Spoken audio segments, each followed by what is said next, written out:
This week's episode is sponsored by TaxJar. So pretty amazing time, actually, I think, to be part of this reinvention with key meta trends that are out there right now, like belonging and placemaking bring people together, or amenities that are driving community are being valued, or flexibility and versatility are becoming table stakes in the design arena. Wellness, design principles are a prime focus for us all. But last but not least, that physical and digital are going to become one, or have become one.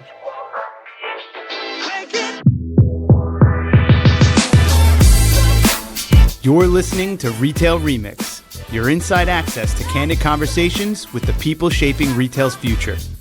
Here's your host, Alicia Esposito. All right, everyone, we have a treat of an episode for you today. We have been covering a lot about the future of the store, what best-in-class experiences look like, and of course, the evolving role of technology in the design and visitor experience strategy landscape. So many layers, so much complexity, but also a lot of excitement. I wanted to make sure we had an expert that had a lot of experience with different projects, working with different teams, and of course, had a very close tie to the trends and challenges that are resonating with retail teams. That's why I am thrilled that I was able to get some time with Bevan Bloemendaal, who is Vice President and National Practice Leader for Retail at Nelson Worldwide. Some of you may know him from his time at Timberland, and he helps guide global retail experience and creative services for the brand, helps drive some really significant, tangible change for the business, and also helped create highly localized customer experiences. I wanted to pick his brain a little bit about his experiences there and how it inspired him to go into an agency role, and how his learnings from Timberland and other past experiences have helped him set a path for guiding and supporting other retail brands and businesses as they try to find what makes their brand stand out and how to best tell that story through physical spaces. Bevan is so creative and so passionate about his work, and I really think it shines through in this conversation. Bevan, thank you so much for being on the show. It is great to have you on and excited to talk shop with you today. Oh, Alicia, thank you for having me. So you have an expansive history in retail and design. Give us a lowdown on your resume and how you ended up at Nelson Worldwide. So, first of all, thanks for those kind words. It's lowdown. Wow, that kind of sounds mysterious. Yeah, I'm going to tell you, it started before I even had an actual resume. I'm a Midwest preacher's kid. I'm a pianist. I'm a vocalist, storyteller at heart. It was clear from the start that there was value in bringing people along on this journey that I call life through narrative, visuals, and storytelling very early on. So that love of storytelling then became part of my life, from working in both men's and women's fashion to being part of Kenny Shoes, Foot Locker to Timberland. Decades of learning from the best in the industry, but also creating milestone moments in each of those brands and mentoring some of the best out there today. And now at this amazing brand called Nelson Worldwide, where I continue to be inspired and work with some super talented and passionate colleagues and practices that are constantly innovating in the space. I love that. So with that, I mean, again, you have that rich background in retail, working for brands in-house, but now that you're with Nelson Worldwide, I mean, what does your typical day-to-day look like? I like to ask because most people respond, well, not every day is the same, which I love. But if you can kind of give a high level of what your work tends to revolve around and why you decided to make this leap from in-house to agency, I think that would be interesting for our listeners who may be exploring new career paths or new opportunities right now. Super. No, I am a crazy early morning riser. I am up at 5 a.m. every morning. And I find it's those early morning hours that I oftentimes feel those are kind of the moments where I have the most clarity and creative momentum. Then it's jumping headfirst into this portal called my monitor right now on the desk to start Zoom calls with those amazing team members I talked about earlier. The retail practice teams are really passionate about being relentlessly relevant. And I use that word relevant, as an important factor. And it's only realized then with the leveraging of both data and insights and blending that objectivity and creativity to solve for present realities and honestly, future uncertainties. Let's be honest, we're all looking to kick some creative ass. I hope I can say that, sorry, in transforming the consumer experience. So what made me decide to take the leap from in-house to agency life? Well, I had the good fortune of creating the internal agency at Timberland, and it was called the Global Creative Services. And at its peak was 7 cross-disciplinary groups: art and copy, digital and e-com, retail design and development, fixture procurement, visual merchandising, trade shows and events, and showrooms and project managements, all at a global level. And while we managed an incredible amount of projects internally, we also leveraged a lot of external agencies. And one of those external agencies was Nelson, where I admired the people and their talent and connected with them as kind of a, kindred spirit of left and right brain thinkers, using insights they were insights driven and creatively led and applying that to each of their unique projects. I just want to add one more element on that decision for me was that word unique. And then Nelson's team focuses on bringing that brand ethos to life without creating what I feel some agencies do in kind of that agency stamp style or look. Each of our projects need to illuminate the brand vision and meet the consumer's expectations in that experience for that brand in a memorable and engaging way. I guess you can say I'm going to use now my East Coast. We are wicked good listeners to the needs of our client and their hopes and aspirations. No, that's great. Definitely great context. And I am a New Jerseyan, so I will say swearing is allowed and sometimes encouraged depending on context, and also appreciate a good wicked drop. So I love it. New Jersey. I've lived there also many years. We'll have to catch up. Oh, yeah, absolutely. So I do want to go back to your point around being relentlessly relevant. It is something extremely top of mind, I think, for retail brands and businesses of all sizes across categories. So I have to ask, in terms of the conversations that you're having now that you are a part of Nelson and a big part of your work is forging and nurturing those relationships, guiding your clients through this incredibly exciting, although also stressful time, I'm sure, for a lot of practitioners. What are you hearing in terms of their challenges or even in their priorities in their mission to be relentlessly relevant? What does that mean to them? Yeah, no, it's an excellent question. Thank you. It is a new world out there for sure, as you were alluding to. And how we show up in this new world is one of the most fascinating opportunities, I believe, that we need to be cultivators of change. Now I'm leaning into that Midwest upbringing, about cultivating. We literally need to turn up the soil and mix it up. We need to prepare it for a new day. We also need to be provocative in our expressions and transforming all dimensions of this human experience, because there's this blurring of the lines right now of the physical and digital ecosystems that we're living in. Time literally stood still for retail environments as doors were shuttered for kind of what seemed like an eternity, only to reopen with outdated product and environments that felt unsafe or irrelevant and unengaging. That has only been exacerbated by an already rampant challenge for brands with retail environments in their fleets that are varied due to aged out concepts. Now add in capital expense budget reductions, creating an even more disconnected global consumer experience, making it our time to be those provocateurs of expression. And as I've said in my most loving and caring tone here, all right, let's put some lipstick on the pig. And I guess that's a little Midwestern too, but how do we help create a prioritization for brands and creating an approach to their retail ecosystem? Whether that's a phygital experience or in strategically placed locations with varied elements, a tiered approach, holistically and viscerally connecting them all together. I'm still amazed when I hear people say, I can't wait to get back to normal.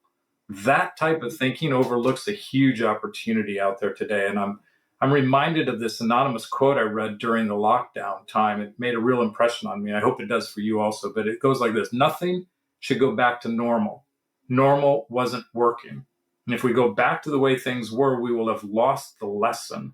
May we rise up and do better. I was like, oh my gosh, rise up and do better. Now that's, I don't know about you, Alicia. I mean, to me, that's an opportunity for us all. I mean, the world around us is craving more for their money, more interaction, more trust, more job security, more out of life. And, honestly, as humans, we're simply programmed to look for more through our experiences in life. And it's our time. It's our time to make that happen.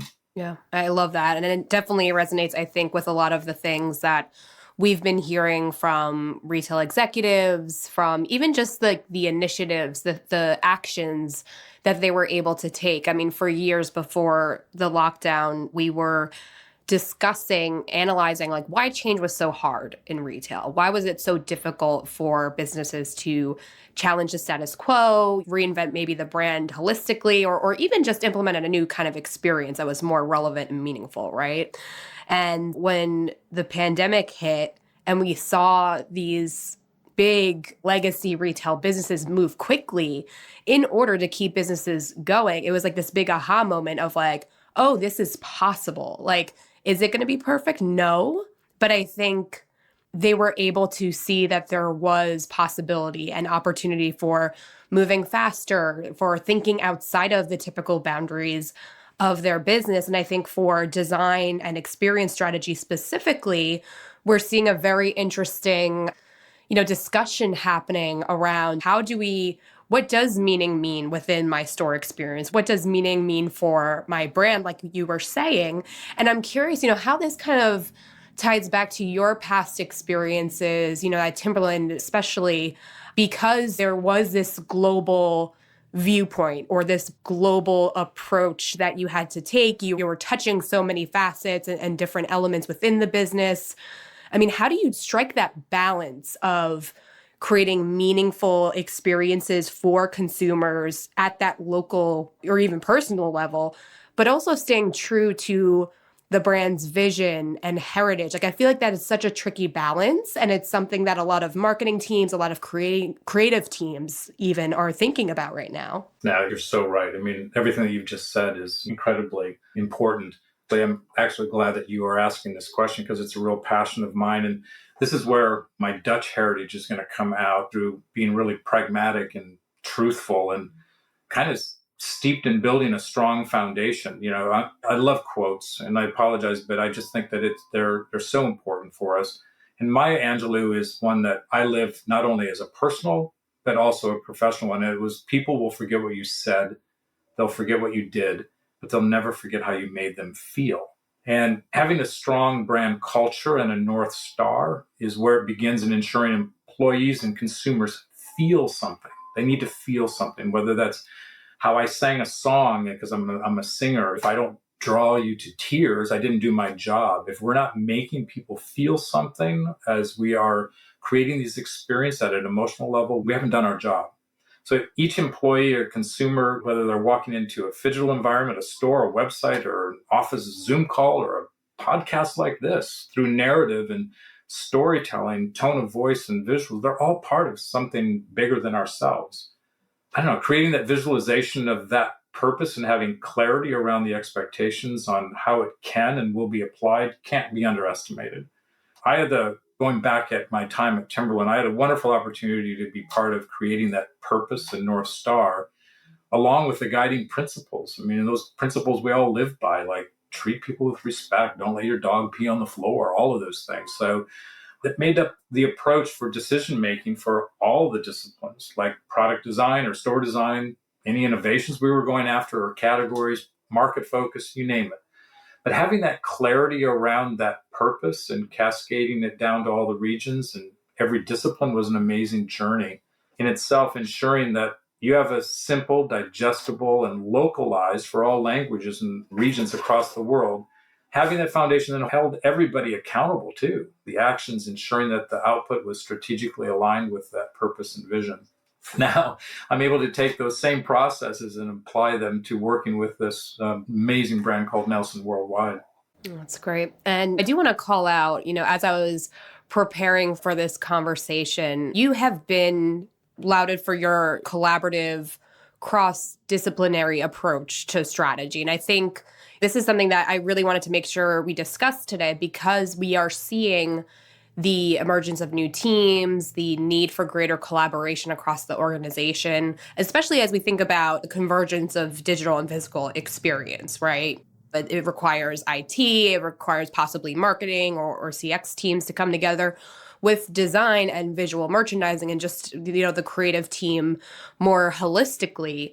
So I would love further insight into how you kind of see that collaboration taking place, maybe what has worked for you in the past, and kind of like what is needed to support that collaboration, especially in the current retail climate, right? When it's all about frictionless and fluidity and ease. I mean, there are some probably big implications around like how the different teams work and come together. Yeah, I mean, thank you for those kind words. I'm hoping that I have been known for being an empathetic and sympathetic leader that celebrates the diversity in thinking and skill set too, please, not lauded just for my collaborative cross-disciplinary, but I feel like I've been blessed in being a left and right brain thinker. So I get the value and the importance of numbers, profitability, strategy, trends, insights. They become that foundation for any and all creative output that will actually make a difference. But it became really clear early on in my career when I felt like I needed to replicate myself in anyone I was hiring. But instead, we didn't need more Bevans walking around, but rather surrounding myself with those who celebrated the diversity and individuality and processes and thinking and passions that would be brought together to create that magic. There's people from strategy, insights, futurists, interior designers, graphic designers, architects, marketing, HR, finance, I mean, everyone. It's never about that one person, but rather the collective in my mind. And ensuring that choosing of those team members was important, and important that they all shared that same purpose and vision and goals. I'm a big believer in lifting each other up, having each other's back, but being a visual complement to each other. Today, for me, it's a very virtual world, and the need for a cross-disciplinary approach is even more important. With limited in-person time, limited face-to-face time, we have limited budgets, we have limited time in general. I don't actually remember where I read this, but it has struck me with that. I think it's relevant to this question, and I'm going to paraphrase and hope I remember it correctly. Let me think. It goes something like this. We're there, but we're not. We're together, but we're thousands of miles apart.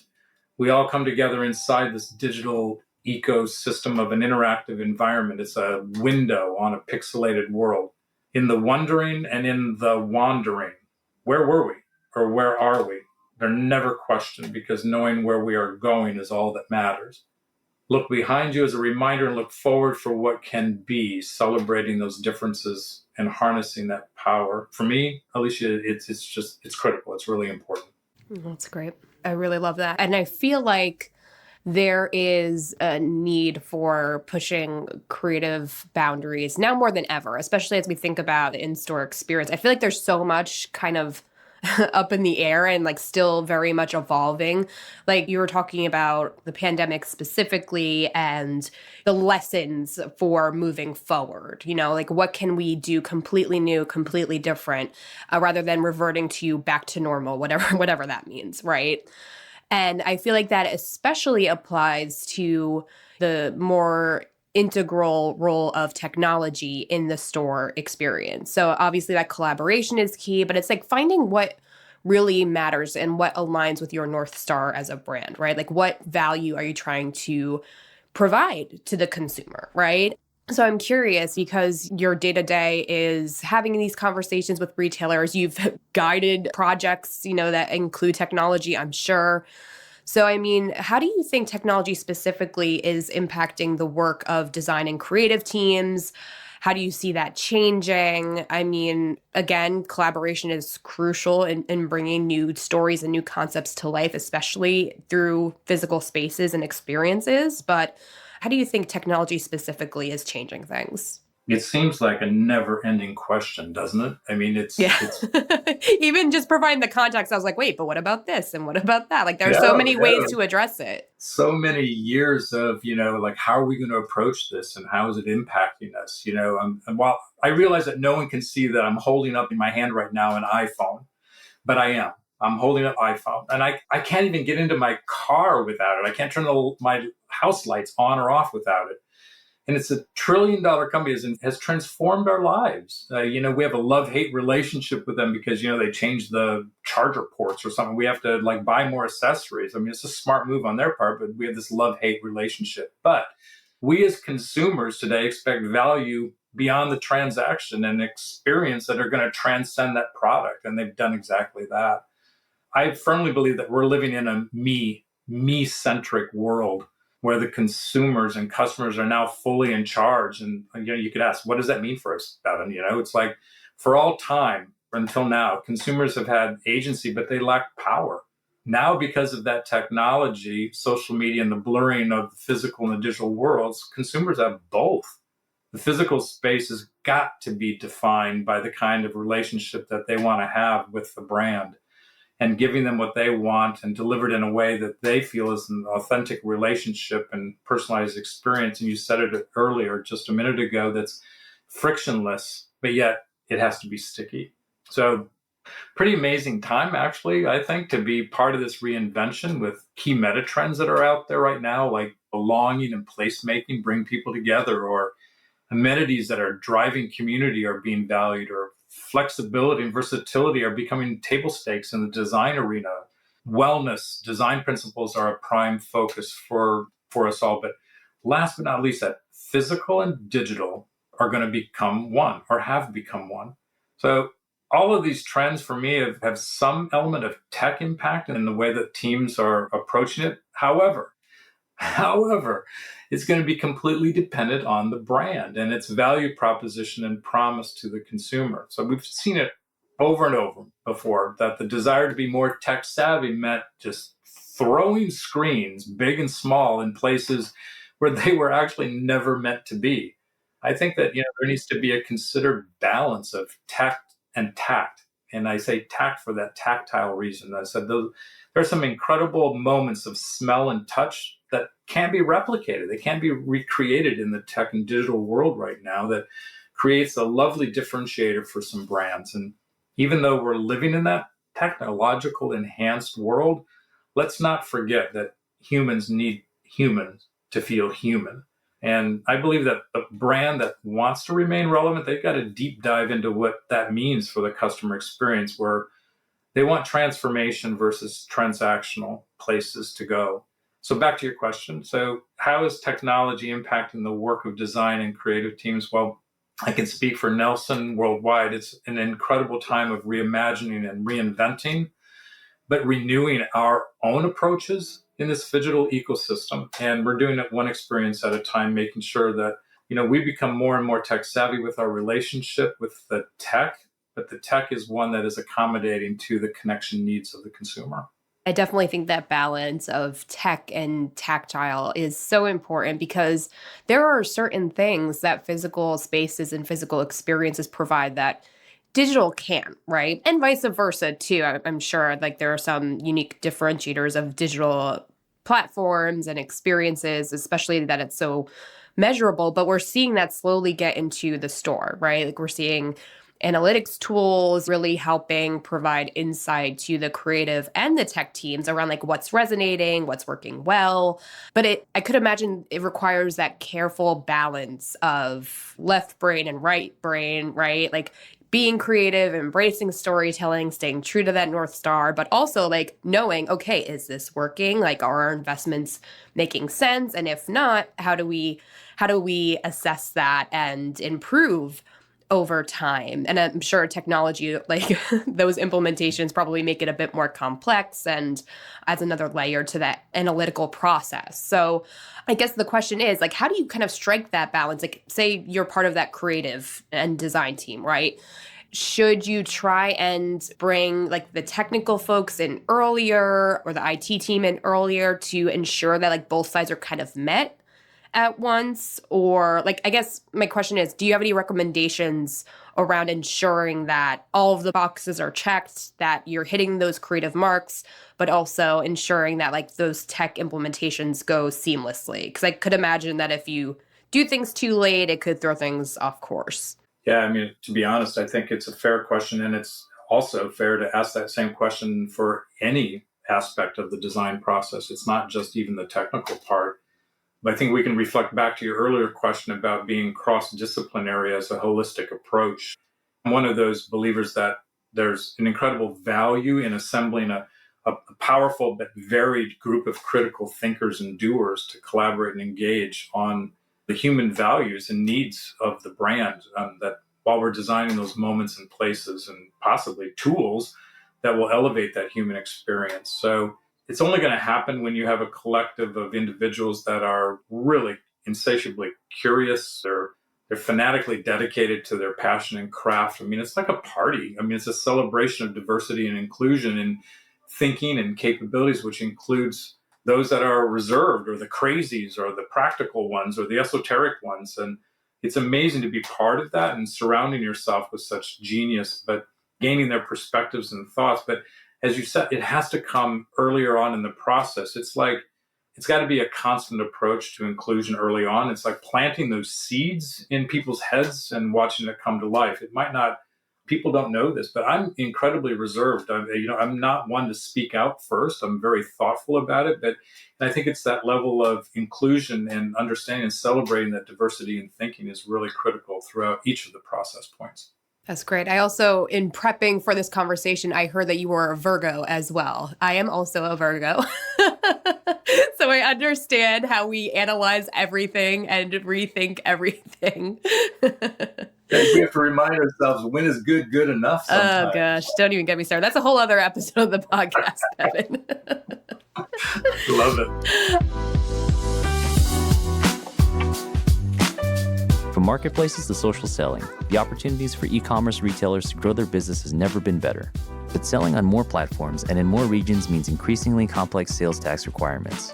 TaxJar automates the entire sales tax compliance lifecycle for retailers, including real-time calculations, multi-channel reporting, nexus calculations, and automated filling. They simplify your sales tax so you can focus on the important stuff, like developing great products and attracting customers. Visit taxjar.com to learn how we can help. Before we go, there are a few other key trends and I think new developments in the store world that I want to make sure we hit. And the one that I'm seeing slowly creep into the conversation is sustainability. I mean, we're hearing a lot about sustainability from a brand and product standpoint, right? Like these purpose-driven brands that are rethinking how they manufacture products, ship products, even how they package their products, right? Which is fantastic. But I'm seeing little glimmers of, more sustainable approaches to store design, whether it be through fixtures and materials.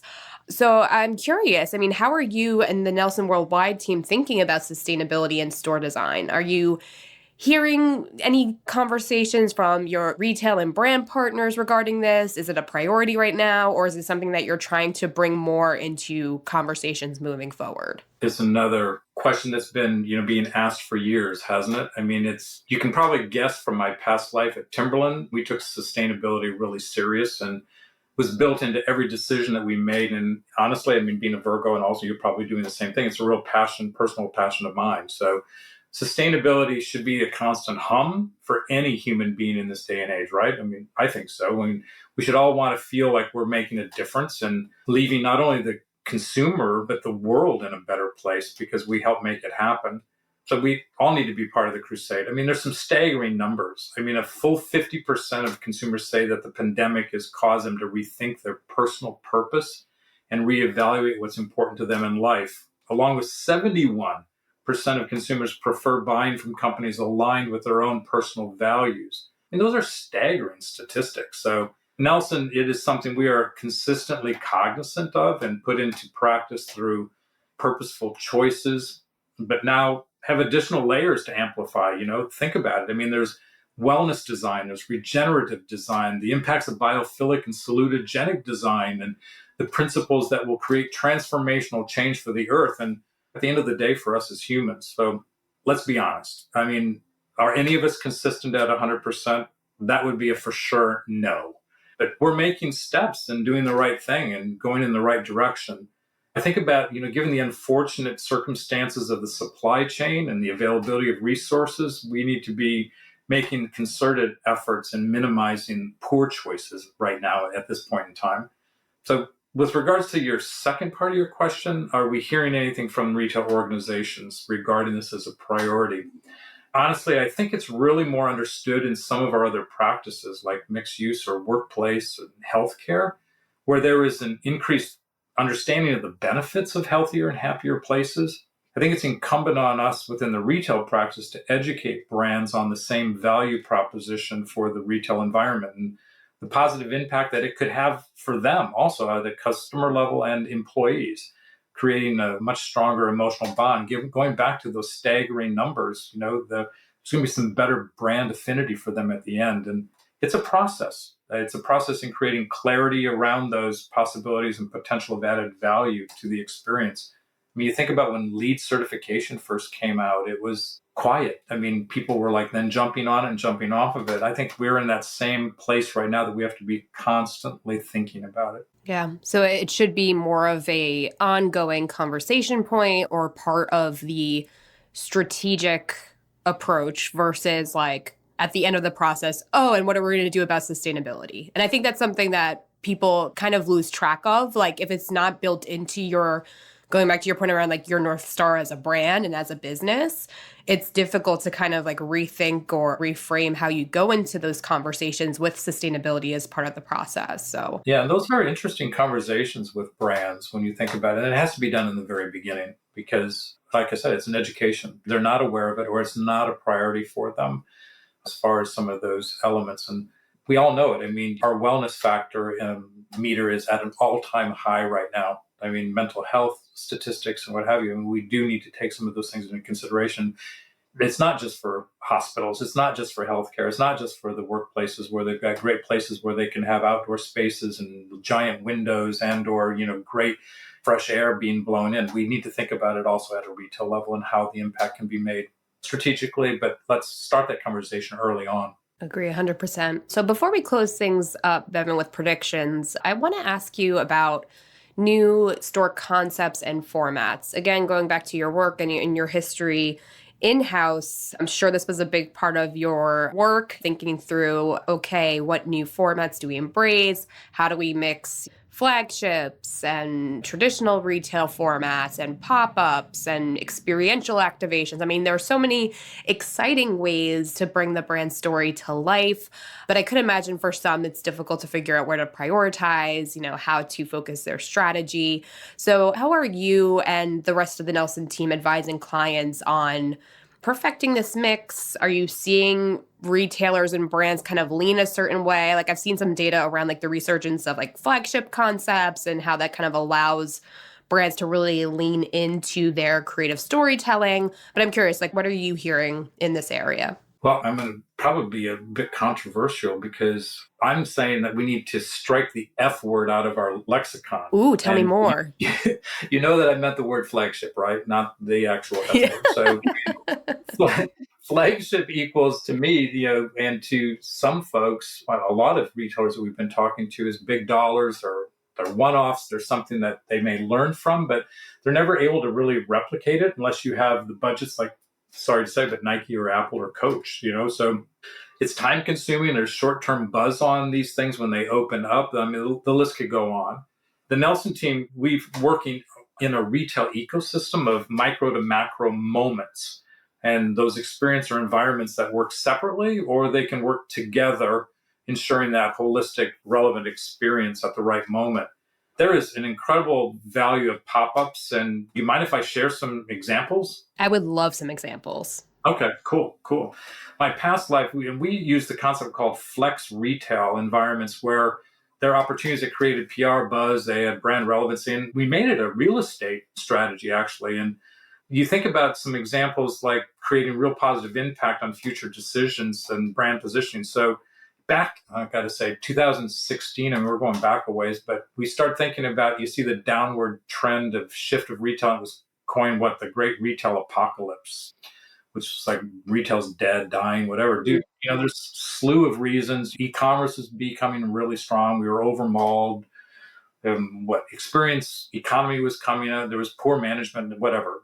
It was at that time that at Timberland, we decided to do a complete retail environment in roadie cases, literally roadie cases that would cost less than $200K.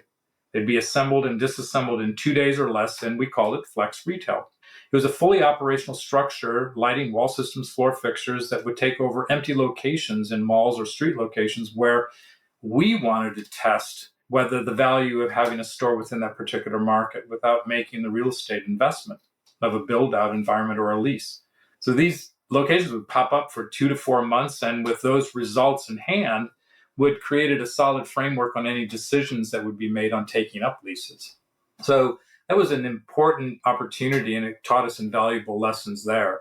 The second one I'm going to talk about is more recent, and that was when we did a pop-up on Fifth Avenue in New York City, and we took over a landmark historic corner, which was a bank, and we could do nothing to the space. You couldn't change any of the architectural inside, but we wanted to usher in what we were calling and had developed as our purpose-led retail experience design. And this pop-up was only going to be there for 2 months. It was going to have a rain room, Instagrammable moments with snow. We brought the outdoors, indoors, an incredible living wall and plantings and trees. And it was a completely new strategy on the customer journey and category weighting and guest and employee interaction. Huge success. It was supposed to be up for 2 months. It ended up staying open for 2+ years before the COVID shutdowns. So you're seeing examples of unexpected pop-ups or flex, unexpected opportunities. And let me take it even a step further. This idea of collaborations isn't just for product anymore. Timberland, my past life, we did a ton of collaborations. I'm sure everyone has seen the IKEA and H&M Atelier 100 collaboration. It's reaching out 100-kilometer radius out of London, and they're asking for makers and creators who'll be mentored by these experts in the field of design, and with the output of these projects or products or whatever being put into the Levat meeting places. It's just like really fun stuff now. I mean, it's not just product collaborations now. Now it's brands collaborating with each other in a really big way. I'm thinking, Alicia, this might just be, an opportunity maybe for Nelson and who else? Collaboration. Let's maybe get the ball rolling here. There's always that kind of idea of exclusivity and need, gotta have, draw that we all want to have. So yeah, I'm a big believer. Yeah. I think that's a really strong point, Bevan. I noticed that we're seeing glimmers of brands collaborating. Like a few years back, maybe they would be seen as possible competitors, or like they're essentially chasing after the same customer, right? But now they're realizing, like you fill holes in our product portfolio or in our experience portfolio, and we can help you this way. Why not just do it together? And I think that whole idea of like adjacencies, like looking for connecting points between brands, looking for ways that you complement each other and figuring out how to bring the brands together in a fun and meaningful way for the consumer, right? Because going back to that point, like it's all about creating ease and convenience, but also like presenting this story and experience in a way that resonates, in a way that creates meaning for the consumer. And partnerships are a great way to do that. I agree 100%. Such powerful, powerful moments for the consumer. I mean, and it's noteworthy. I mean, when you see these things come across, you're just like, what? I never expected Adi and Name Your Brand, or Levat or IKEA and H&M. Who would have thought? It's those moments where you think, okay, now that's something I need to learn more about and go visit and be part of. So yeah, powerful moments. Yeah, for sure. So to that end, I mean, we're closing up our time together, Bevan. Thank you again so much for taking the time.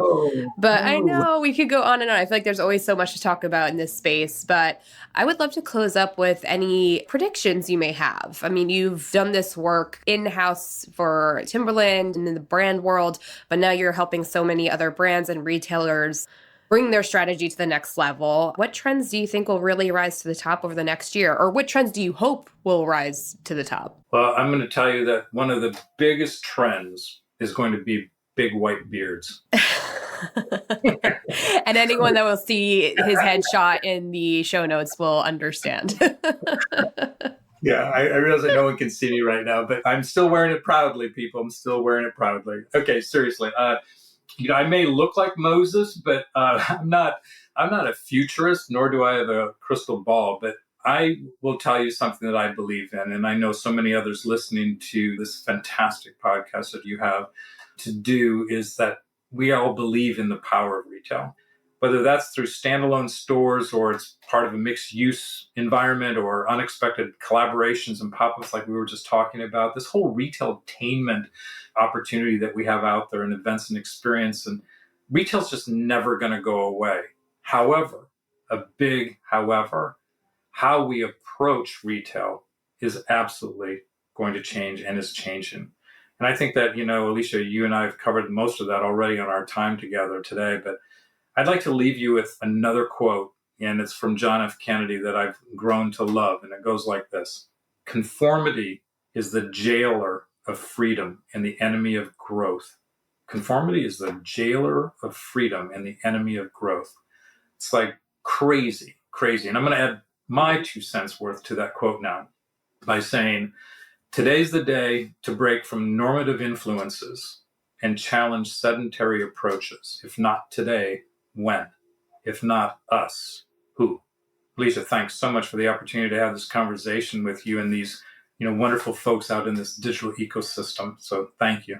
Thank you, Bevan. Really loved our time together. I think you have such a fantastic and creative way of thinking about how teams can better work together, how to bring new ideas to the table, and of course, to push outside of that status quo. And I know it's a bit uncomfortable for certain teams for managing approvals, red tape. I mean, just getting outside of your own personal comfort zone as a member of a team. I mean, it's challenging, but I'm sure the rewards are out there, and I think we've spotlighted a few of them today. Bevan, thank you again so much for taking the time. And to all of you listening, if you have any follow-up questions or comments for Bevan, I'm sure you will. We're going to be sure to tag him in our social posts on Twitter at our Touchpoints and on LinkedIn at Retail Touchpoints. We would love to keep this conversation going, share new ideas, different examples that have really resonated with you. I think at the end of the day, we are all consumers. So sharing what has resonated with us, could lead to some fantastic ideation. And of course, if you liked what you heard today, leave us a rating and review on your preferred podcast player or network. We are on Apple Podcasts, Spotify, Stitcher, frankly, anywhere else. We are probably there. We would love to hear from you. And finally, shameless plug here, subscribe to the show to get more fantastic conversations like this one every week delivered directly to your device. Thanks again, everyone, for the great chat today. We'll see you next time. Thanks for listening to this episode of Retail Remix. Be sure to subscribe so you never miss an episode. You can find us on your favorite podcast player. Until next time, keep mixing it up.